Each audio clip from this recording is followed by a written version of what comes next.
ભજન ભજન ને ભજન, આખો દિવસ જીવન જ ભક્તિમય.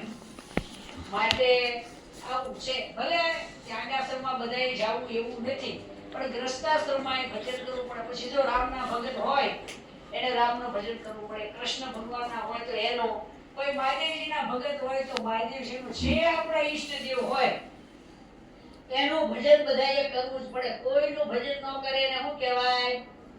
ઉસંગી. ઉસંગી ક્યારે રહેવાય નહીં. ઉસંગીનું જીવન કેવું કહેવાય? એને ભૂખ લાગે ત્યારે ખાવું, ભૂખ લાગે ત્યારે ભૂલી જવું, અને આવતા ભૂલી જાય ત્યારે ભૂલી જવું. આ કહેવાય ઉસંગી. આપણે આવું ઉસંગી રહેવું નહીં. ભલે તમે વૈષ્ણવ હો તો તમારે ઘરે રાજી ભક્તિ હોય, શ્રી કૃષ્ણ સર્વપ્રથમ તમે જપ કરતા હો, ગમે તે ઈષ્ટદેવ રામ શ્યામ ઘનશ્યામ આપણે એક ઈષ્ટદેવ રાખવા, એની પૂજા બાધા ધ્યાન ભજન માળા કરવું જોઈએ. હાવ નાસ્તિક જો રહીએ તો આપણામાં અને ઢોરમાં ફેર હું. ઢોર નહીં કે ઉઠવું ઊંઘવું ખાવું, આવડતા ઉઠાતા મરી જાવ. માટે મનુષ્યનો દેહ ઉત્તમ 84 લાખ જાતમાં ઉત્તમ ઉત્તમ દેહ છે કે આ દેહ કરી ભગવાનની પ્રાપ્તિ કરી હોય તો થાય. તમે રામાયણ ભાગવત સાંભળતા હશો. આપણા ઋષિ મુનિઓ લાખ લાખ વર્ષ એક પલોઠીએ બેસતા, લાખ લાખ વર્ષ એક એક પલોઠીએ ભજન કરતા. તો એને હું કઈ મોટર ગાડી બંગલા જોતા? બરોબર. મોટા મોટા રજવાડાના રાજાઓ રાજ છોડીને વનમાં વયા જતા. શું કામ? ભગવાનની પ્રાપ્તિ માટે. તો આ કળિયુગમાં ઈ પ્રાપ્તિ સ્વામિનારાયણ ભગવાનને સહેજમાં આપી છે કે કળિયુગમાં તમે કીર્તન ભક્તિ કરો.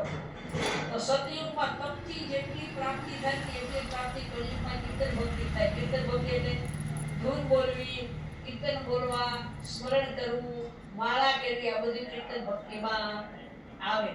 માટે જેને મનુષ્યનો દેહ મળ્યો છે એને ભગવાનનું ભજન અવશ્ય કરવું જોઈએ. અને એમાં ભાગ્ય જાગ્યા આજ જાણવા કોટી થયા કલ્યાણ. સ્વામિનારાયણ ભગવાન આજથી 200 વર્ષ પહેલા આવ્યા, દિવ્ય દિવ્ય સત્સંગની સ્થાપના કરી, 6 ધામમાં ગઢડા વડતાલ વગેરે મોટા મોટા કલ્યાણના સાધન માટે મંદિરો કર્યા, શિક્ષાપત્રી લખી, શાસ્ત્રો લખાવ્યા, આચાર્યો કર્યા, સંતો કર્યા, અને ગામડે ગામડે એવો પ્રચાર કર્યો. અને ભગવાન સ્વામિનારાયણે 2 પડાળીઓ સત્સંગ કર્યો. પુરુષોના મંદિરો જુદા, બહેનોના મંદિરો જુદા, બહેનોને ઉપદેશ દેનારા જુદા, સંતો પુરુષોને ઉપદેશ આપે અને બહેનોને કથા વાર્તા કરે. આવી પ્રણાલિકા આપણા સ્વામિનારાયણ સંપ્રદાયમાં છે. કરે પુરુષ પ્રબોધન રૂડા પુરુષને, કરે સ્ત્રીયાને ઉપદેશ, રૂડી ઉદ્ધવ મતની કહું રીતડી. આવી ઉદ્ધવ સંપ્રદાયની રીતિ છે. એ રીતિ આપણે અપનાવી અને મહારાજનું ભજન કરવું. આ રૂલ્યો કેટલી માં પૂજા થાય?